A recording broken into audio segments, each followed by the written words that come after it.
అందరికీ నమస్కారం అండి. మనం మిథున రాశి వారి గురించి ఒక అద్భుతమైన విషయాన్ని తెలుసుకోబోతున్నాం. ఆగస్టు 7, 8, 9, 10, 11 తేదీల్లో జరగబోయేది తెలిస్తే ఖచ్చితంగా ఆశ్చర్యపోతారు. మిథున రాశి వారికి పట్టెందల్లా కూడా బంగారం కాబోతుందండి. అదృష్టం అనేది కలిసి రాబోతుంది. ఆ వివరాలు ఏంటో ఇప్పుడు ఈ వీడియోలో మనం వివరంగా తెలుసుకుందాం. వీడియో ఎక్కడ కూడా స్కిప్ చేయొద్దండి. వీడియోలోకి వెళ్లే ముందు మా చిన్న రిక్వెస్ట్ ఏంటంటే, ఇంతకు ముందు మా ఛానల్ మీరు సబ్స్క్రైబ్ చేసుకోకపోతే సబ్స్క్రైబ్ చేసుకోండి. అలానే లైక్ చేయడం మాత్రం మర్చిపోవద్దండి. అలానే జై శ్రీరామ్ అని చిన్న కామెంట్ అయితే చేయండి. ఈ రోజు మనం మిథున రాశి వారి గుండె లోతుల్లో దాచుకున్న గాయాల గురించి, ఎవరితోనూ చెప్పుకోలేని అవమానాల గురించి, మీ వెనుక జరిగిన కుట్రల గురించి, మీరు పడుతున్న మానసిక సంఘర్షణ గురించి, అన్నిటికీ మించి మీలో దాగి ఉన్న అపారమైన శక్తి గురించి మాట్లాడుకుందాం. ఇది కేవలం జాతకం కాదండి, ఇది మీ జీవితానికి అడ్డం పట్టే ఒక ఆత్మీయ సంభాషణ. మొదటిగా మిమ్మల్ని మీరు అర్థం చేసుకోండి. మీ రాశికి చిహ్నం ఏమిటి? మీరు ఇద్దరిలా ఉంటారు. ఒకే మనిషిలో రెండు దృక్పథాలు. మీరు ఒక వ్యక్తిగా కనిపించినా మీలో రెండు వ్యక్తిత్వాలు ఉంటాయండి. ఒకవైపు సంతోషం ఉంటే మరోవైపు లోపల ఆవేదన ఉంటుంది. ఇవన్నీ ఒకే సమయంలో మిథున రాశిలో కనబడతాయండి. అదే మిథున రాశి విశేషం అన్నమాట. మీలో ఎప్పుడు ఇద్దరు మనుషులు ఉంటారండి. మీ మెదడు ఒకేసారి రెండు కంప్యూటర్ లాగా పనిచేసినట్టు పనిచేస్తుంది. ఒక మనసు ఇది చేద్దాం, ఇదే కరెక్ట్ అని చెప్తే వెంటనే మరో మనసు అది కాదు, ఇలా చేస్తే ఇంకా బాగుంటుంది, దానివల్ల నష్టాలు ఇవే అని చెప్తుంది. ఈ నిరంతర అంతర్మదనం మీ అంతర్యుద్ధాన్ని బయట ప్రపంచానికి అర్థం కాదు. అందుకే వాళ్ళు మిమ్మల్ని నిలకడ లేని వాళ్ళని, గందరగోళంలో ఉంటారని, పోటుకు మాట మాట్లాడతారని ముద్ర వేస్తారు. ఇది మీరు జీవితంలో ఎదుర్కొనే మొదటి అతిపెద్ద అవమానం. కానీ నిజం చెప్పమంటారా, ఇది మీ జీవిత బలహీనత కాదు, ఇది మీ అతిపెద్ద బలం. ప్రపంచాన్ని ఒక కోణంలో చూసే వాళ్ళ మధ్య ఒకే సమస్యకు 10 పరిష్కారాలు చూపగల మేధావులు. మీరు ఒకే నాణ్యానికి రెండు వైపులా చూడగల విశ్లేషకులు. కానీ ఈ సమాజం మిమ్మల్ని అర్థం చేసుకోదు. మీ రహస్య అధిపతి వచ్చేసి బుధుడు. వాక్కుకు, తెలివితేటలకు, చురుకుతనానికి అధిపతి. అందుకే మీ మాటల్లో ఒక పదం ఉంటుంది, మీ ఆలోచనలో ఒక వేగము ఉంటుంది. మీరున్న చోట నవ్వులు పూస్తాయి. మీరు మాట్లాడితే మాటల ప్రవాహం పొంగుతుంది. మీ స్నేహ స్వభావం చూసి అందరూ ఇట్టే ఆకర్షులవుతారు.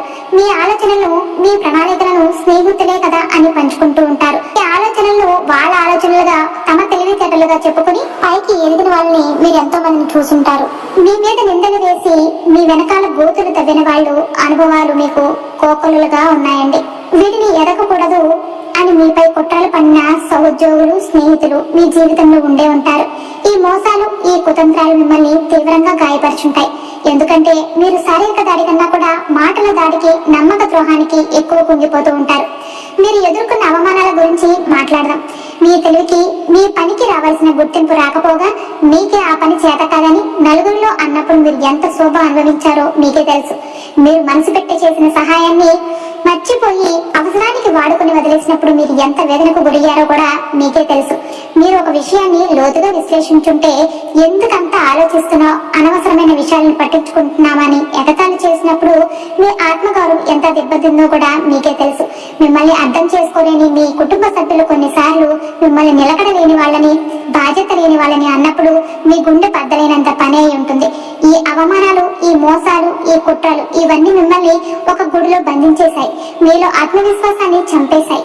నా బతుకు ఇంతేనేమో, నేను ఎప్పటికీ విజయం సాధించలేనేమో అని నిరాశ చీకటి గుహల్లోకి మిమ్మల్ని నెట్టేశాయి. కానీ ఒక్క నిమిషం ఆగండి.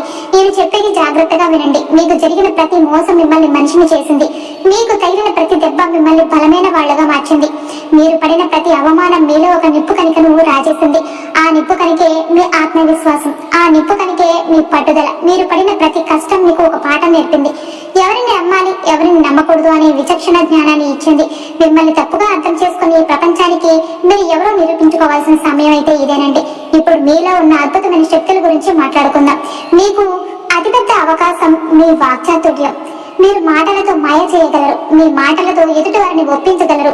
మార్కెటింగ్, సేల్స్, జర్నలిజం, న్యాయవాద వృత్తి బోధన, రాజకీయాల్లో ఈ రంగాలలో మిమ్మల్ని మించిన వారే లేరండి. మీ మాట ఒక ఆయుధం, దాన్ని సరిగా వాడడం నేర్చుకోండి. మిమ్మల్ని అవమానించిన వారికి తిట్లతో సమాధానం చెప్పకండి, మీ విజయంతో సమాధానం చెప్పండి. మీ రెండో అద్భుతమైన శక్తి మీ గ్రహణ శక్తి. మీరు దేన్నైనా కూడా చాలా త్వరగా నేర్చుకుంటారు. కొత్త టెక్నాలజీ అయినా, కొత్త భాష అయినా, ఏదైనా సరే మీకు ఇట్లే నేర్చేసుకుంటారు. ఈ ఆధునిక ప్రపంచంలో ఇది ఒక వరం అండి. ఈ లక్షణాలు ఉపయోగించుకోండి. నిరంతరం కొత్త విషయాలు నేర్చుకుంటూ ఉండండి.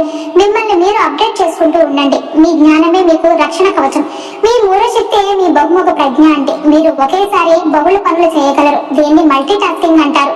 ఇది అందరికీ సాధ్యం కాదు. అయితే ఇక్కడ మీరు ఒక చిన్న జాగ్రత్త తీసుకోవాలి. 10 పనులు మొదలుపెట్టి ఏది పూర్తి చేయకపోవడం వల్ల ప్రయోజనం ఉండదు. మీలో ఉన్న ఆ శక్తిని, ఆలోచనల ప్రవాహాన్ని ఒక కాలువలాగా మళ్లించండి. ఒకేసారి 2 లేదా 3 ముఖ్యమైన లక్ష్యాలను ఎంచుకోండి. వాటిపై మీ శక్తిని కేంద్రీకరించండి. మీరు సృష్టించే అద్భుతాలు చూసి ఈ ప్రపంచం ఆశ్చర్యపోతుంది. మీరు పడిన కష్టాలు చాలు, మీరు అనుభవించిన వేదన చాలు. ఇప్పుడు లేచి నిలబడాల్సిన సమయం అయితే వచ్చేసిందండి. మీ తెలివిని ఆత్మరక్షణకు, మీ అభివృద్ధికి వాడండి. మిమ్మల్ని మోసం చేసిన వాళ్ళని తలుచుకుని ఏడవకండి. వాళ్ళు మీ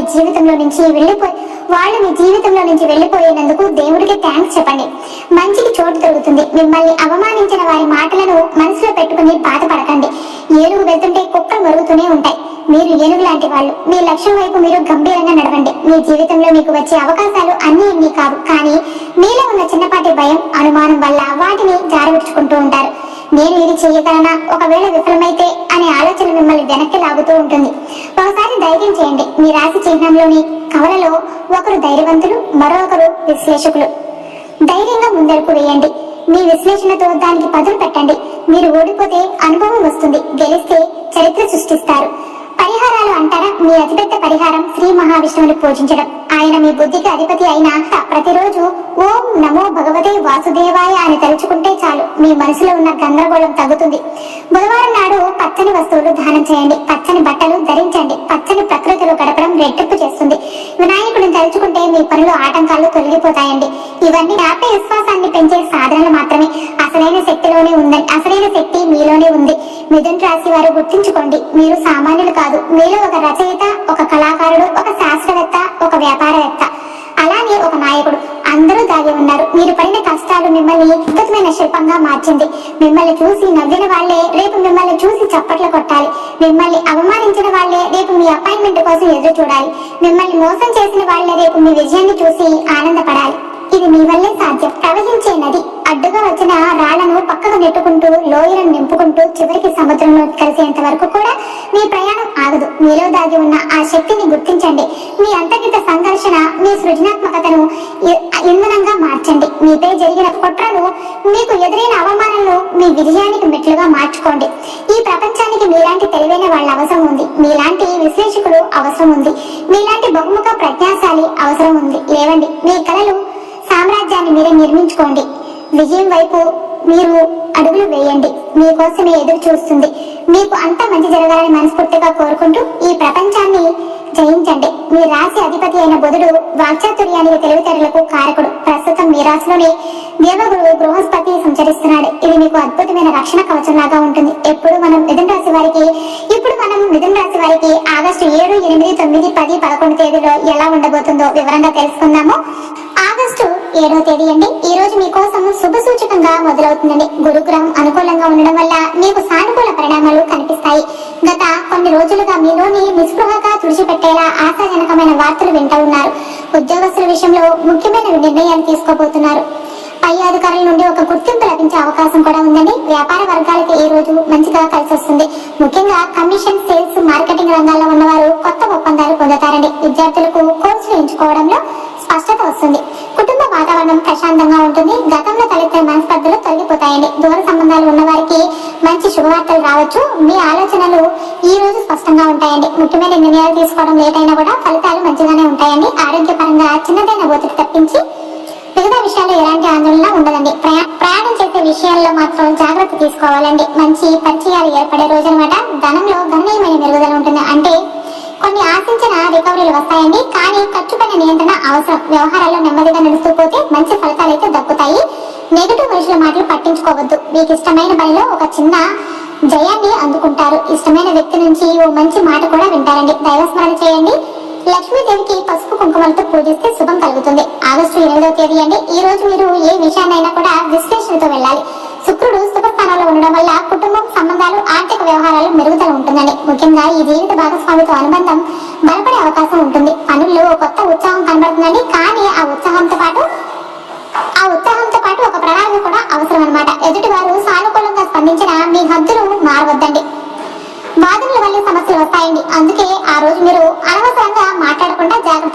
మీ వ్యాపారాల్లో అయితే వినియోగదారుల అవసరాలపై దృష్టి పెడితే లాభాల బాటలో అడుగులేస్తారండి. పెళ్లిళ్ల విషయమై కుటుంబ సభ్యులతో చర్చలు కొనసాగుతాయి. విద్యార్థులకు మతివరకు తగ్గుతుందండి. పరీక్షలు లేదా డివిజన్ పనిలో మంచి ఫలితాలు దిశగా సాగుతారు. స్నేహితులతో బంధం బలపడుతుంది. ఒక మిత్రుడు మీకు ఒక మంచి సలహా ఇవ్వచ్చు. అనారోగ్యం నుంచి కాస్త రిలీఫ్ అయితే లభిస్తుందండి. కానీ మానసికంగా శాంతిని పొందాలంటే ధ్యానం, ప్రార్థన చాలా అవసరం. నిద్ర అనేది మీ ఆరోగ్యానికి చాలా మంచిదండి. కొంతమంది స్నేహితుల మాటలు బాధించవచ్చు. వాటిని పట్టించుకోకుండా ముందుకెళ్ళండి. శ్రీ మహాలక్ష్మి స్తోత్రం పారాయణం చేయండి. ఈ రోజు పసుపు రంగు ధరిస్తే శుభమండి. ఆగస్టు 9 అండి. శనిగ్రహ ప్రభావంతో ఈ రోజు కొంత గందరగోళంగా ఉండవచ్చు. ముఖ్యంగా ఉదయం వ్యవహారాల్లో ఆలస్యం, సమన్వయం లోపం ఉంటే మధ్యాహ్నానికి స్థిరపడుతుందండి. శని అనుగ్రహం కొంత ఆలస్యం వస్తుంది, కానీ మీకు నష్టం కలగదు. ఉద్యోగస్తులకు పని ఒత్తిడితో పాటు సహచరులతో ఒక ద్వేష భావాలతో ప్రవర్తించే అవకాశం అయితే ఉంటుంది. కానీ నిజం ఎప్పుడు బలంగా నిలుస్తుందండి, కాబట్టి ధైర్యంగా ఉండండి. వ్యాపార వర్గాల్లో నిలకడ అవసరం అన్నమాట. ప్రతిపాదనలు వస్తాయి, కానీ అంత త్వరగా ఒప్పుకోకండి. ఆర్థికంగా అప్పులపై నియంత్రణ అవసరం. ఈ రోజు మీ కోపాన్ని నియంత్రించగలిగితే మిగతా వ్యవహారాల్లో విజయం సులభంగా ఉంటుందండి. కుటుంబంలో చిన్నపాటి వివాదాలు చర్చల ద్వారా పరిష్కారం అవుతాయి. స్నేహితులతో గడిపే సమయం ఎంతో రిలీఫ్ ఇస్తుందండి. ఎవరైనా మనసులో ఉన్న విషయాన్ని మీతో షేర్ చేసుకోవచ్చు. ఆరోగ్యంలో ఒండు నొప్పులు, నిద్రలేని భారం వంటి సమస్యలు రావచ్చు. రెస్ట్ అనేది చాలా అవసరం అండి. నెగిటివ్ ఆలోచనలు తక్కువ చేయాలి. శనిగ్రహ దోష నివారణకు శనివారం నల్ల వస్త్రాలు దానం చేయండి. హనుమాన్ చాలీసా పఠనం చేయడం చాలా మంచిదండి. ఓంకార ధ్వని వినడం మీకు ప్రశాంతతనిస్తుంది. ఆగస్టు 10వ తేదీ అండి. ఇది విశ్రాంతి పొందడానికి, స్వీయ ఆలోచనలకు అనుకూలమైన రోజు. మొన్నటి రోజుల గందరగోళం తర్వాత ఈ రోజు కొంత రిలీఫ్ అయితే లభించబోతుందండి. కుటుంబంతో గడిపే సమయం ఆత్మీయతను పెంచుతుంది. కొన్ని పనుల్లో దైవ అనుగ్రహం అనిపిస్తుంది. మెంటల్ కాన్ఫిడెన్స్ పెరగడం వల్ల మీ నిర్ణయాలు నిక్కసైనవిగా మారుతాయండి. ఉద్యోగ రంగం, ఫ్రీలాన్స్ పనులు చేసే వారికి ఊహించని అవకాశం లభించబోతుంది. ఈ రోజు కొత్త విషయాలపై అభ్యాసం ప్రారంభించండి, కానీ భౌతికమైన లాభాల కోసం పరుగులు పెట్టకండి. శాంతంగా ఉండండి. ఆదివారమే అయినా బలహీనమైన గ్రహాల ప్రభావం కొన్ని గంటలు ఉండొచ్చు, కాబట్టి దానిని పాజిటివ్ ఎనర్జీతో తొలగించండి. దైవ పూజ, జపం, సేవా కార్యక్రమాల్లో పాల్గొంటే అదృష్టం కలుగుతుంది. ఆగస్టు 11వ తేదీ అండి. ఈ రోజు మీరు ఎంతో అలర్ట్ గా ఉండాలి. చంద్రుడి ప్రభావం మానసిక స్థితిపై ప్రభావం చూపుతుంది. అనుకున్న పని ఆలస్యం కావచ్చు, కానీ కష్టపడి పనిచేసే వారికి మాత్రం ఫలితం దక్కుతుందనే నమ్మకంతో ముందుకు సాగాలి. ఈ రోజు ముఖ్యమైన సమాచారాన్ని గమనించకుండా పోతే కోల్పోయే అవకాశం కూడా ఉంది, కాబట్టి ప్రతి డీటెయిల్ ని దృష్టిలో పెట్టుకోండి. ఫైనాన్షియల్ లావాదేవీల్లో జాగ్రత్త అవసరం. చౌకగా ఉన్నదని కొనేసే వస్తువు నిజానికి అవసరమా కాదా అన్నది చూసుకోండి. పెద్దల మాట వినండి. ముఖ్యమైన నిర్ణయాలు కుటుంబ పెద్దల మార్గదర్శనం అవసరం. అంటే ఈ రోజు మీరు మీ ఇష్టంతో చేసే పని ఫలితాలు ఇస్తుందండి. పంచాక్షరి జపం చేయండి. కొంచెం విరామం తీసుకోండి.